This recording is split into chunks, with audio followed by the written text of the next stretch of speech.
What's up, guys? Today I want to talk about why I chose to buy my 2024 Yamaha MT-07 versus an MT-09 or even an MT-10.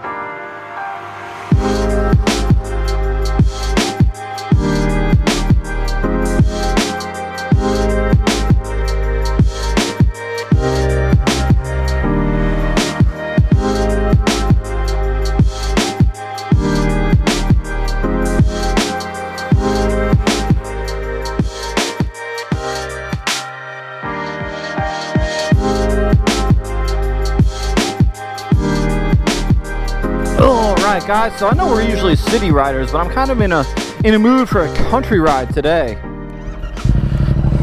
We're in the wonderful Lewisburg, North Carolina, about to jump on some country roads. Take me home to a place. I hope I don't drop my bike on the gravel. So, I get through these little turny turns real quick.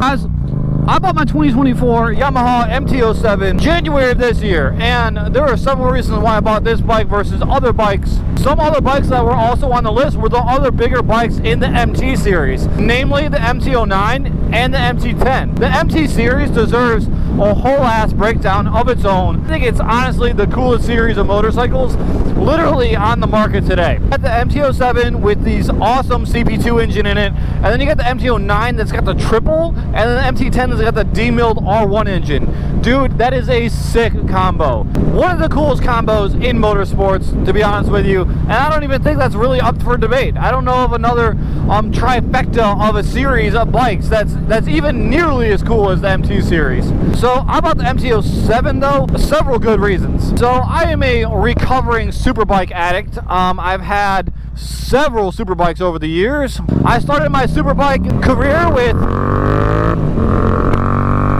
CBR 600s. After the CBR 600s, I went to Ducati to get my leader bike check. To be honest with you, in that time, I found that I wasn't really a superbike person. It took me like almost 10 years to figure out that I'm not a superbike person. I like the speed, I like having fun, but I also like being comfortable and riding for long periods of time. I really, honestly, looking back, should have never gone superbikes. They look cool, but at the end of the day, I don't think they're for me. I wanted to get an upright bike. I wanted to get an upright standard bike that looks cool. The MT-0 series was on the tippy top of that list because I also wanted to do something that was a little bit more affordable. I could have gone and I could have gotten a Ducati Street Fighter. I could have done several things, but I loved the MT-07. It was always on the top of the list. There was a lot of reasons for it. Like, number one, it's affordable. You can find an MT-07 leftover stock for like $7,000. $7,000 for an MT-07 for a 700cc motorcycle is a straight steal. Felony level theft steal. The MT-07 is not only affordable, which makes it like check a lot of boxes for me, it's easy to mod and it's comfortable. And honestly, I think one of the biggest things, and I hate to say this, but I wanted a bike a little bit slower. I didn't want to have that super bike, I'm a puppy and I always want to play kind of thing going on anymore. I'm not about that life anymore. I'm not about looking over my shoulder to see if a cop is going to pull me over soon kind of life. I'm done with that. I don't want that anymore. Super bikes are fun and all, and I've had my time on them, but I just feel like it hurts me to say it. It hurts me to say it, but I feel like I've matured past super bikes. I think it would be fun to have a clapped out 600, get your fast boy on, you know, maybe track it, but honestly, this meets all of the check boxes that I need. Like, it's still fast. It's still fast, but honestly, like if you crank the throttle on this bike, the suspension is so cush, it's gonna unload the suspension before it gives you forward momentum, and you're only gonna go like a couple miles an hour faster. So it kind of makes you think, like, are you sure you want to be doing this? Are you sure? So the MT-07 has about 70 horsepower. The MT-09 has about 120. The MT-10 has got about 150 plus. These are all rough numbers. Honestly, I felt at the time that the 70 horsepower motorcycle is perfect for the street. 120 horsepower, you're getting into super sport area with 120 horsepower. That's just too fast. It's too fast for an everyday bike for me. I don't need to be going careless and reckless speeds everywhere. And I certainly did not need to get an MT-10 with a freaking R1 engine in it. Like, that was just not about that life anymore. MT-10 is absolutely sick. R1s are absolutely sick, but that's way too much. That is way too much for an everyday bike. 150 horsepower is enough where you can just like scalpel your way through traffic, but it's also enough that you're like, if you do something wrong, you're immediately in trouble. Honestly, with the MT-07, it's just comfortable and it's chill. You know, it takes you a minute to get in trouble. As far as speeds, it's very forgiving. I wanted some bike that was gonna be very forgiving and very flickable and fun. After you graduate from the superbike life, man, sometimes you just want a bike that's fun and doesn't push you.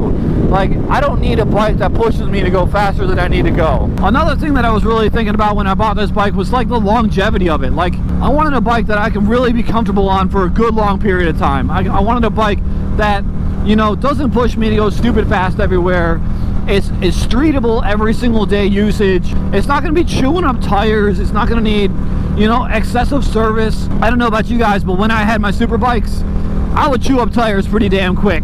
And that got old, man. That got old replacing tires all the time. They just have so much horsepower that they just chew up the tire. The tires just sticky tires on city streets that you're just cranking the throttle on, and it's just, man, it gets old. It gets old, and tires are not cheap. And you don't want to put bad tires on anything. You don't want to get an R1 and put some Shinkos on it. This is also a fantastic platform for modification. So many mods that I want to do in this bike, and everything is a green light on this bike because there's so many of them. Parts are cheap and readily available. I've already done a whole bunch of stuff, from the mirrors delete to the cell phone mount to the windscreen. Biggest things, the exhaust. I have some more parts coming. I'm just waiting for them. Hopefully they come this month. After this month's parts, I want to do like a single front headlight, make it look a little bit more Street Fighter-y instead of the Dark Side of Japan look. But literally there's nothing off the table on this motorcycle because there's so many people that have them and they're so easy to work on and mod. There's a lot less people with MT-09s, and there's even less people with MT-10s. Once you get to those bigger bikes, they get more expensive, less people have them, you know? Not only is it comfortable, I feel like I have longevity on it, easy to mod, cheap to mod. Bro, like, you can't really ask for much more than that. CB2 engine is almost perfect. It's almost perfect for a street bike, you know? Because it's got that low down torque. You don't need that high end stuff. You don't need that 600 revving up to 10 grand to get any power stuff. You need this style of bike. Torque immediately off the rip. Get you going fast if you need to go fast off the rip. Doesn't so much have that top end, but down low, dude, this bike's got you covered. Another thing about this bike, smaller engine, more flickable. This bike weighs about 390 pounds right now. It feels like a damn near dirt bike. It really does. That's why when I park this thing in the parking lots, I constantly get people coming up to me, especially if they're a biker, asking me questions about this thing. It's just something about this. It's an approachable bike. If I was going to compare this bike to anything, I would say the super bike is the hot chick. It's like the unapproachable girl, way out of your league. This bike right here is the girl next door. The cute girl that's approachable and fun, not intimidating, and fun to be around. That's this bike. I constantly get people talk to me about this bike because everybody knows how much fun it is, how low down torque it is, how comfortable it is, how good of a daily driver it is. I get people coming up to me and talking to me about this bike like it's their first dirt bike. Like, oh man, I used to have so much fun on this or that, or this looks so cool, and like I would love to be on that bike, because people know about this bike and the MT series being awesome. Highly in demand motorcycle. I've gotten a lot of comments about how they're like not available in their areas. If you go on like Marketplace and stuff, like these bikes are kind of hard to find. Man, I'm loving these country roads, dude. Getting out here in this 2 lanes is just like, it's just good for my soul. I need some cornfields in my life though. I'm taking a road trip in about 2 weeks back up to Ohio. All secondary roads up. I can't wait. Before I do a road trip, I'm gonna have to do a full service on this motorcycle, which I plan on doing a video of. You know, there's no reason why you can't do your own services on a bike like this. You know, I might not do valve adjustments and stuff like that, but I'm gonna do everything else, and I'm gonna make a video about it and share it with you guys. And it is so nice out here. Not quite a cornfield, but it's a field of some type. All right, guys, I'm gonna let you go for now. My voice is starting to crack from talking too much. I'm sure you guys don't want to sit around and hear me talk like some freaking prepubescent fucking boy. So I'm gonna leave you to it. I will see you guys next week. Pretty sure I'm gonna do a 6-month review of this bike coming up very soon. So stay tuned for that. I will see you guys on the next video.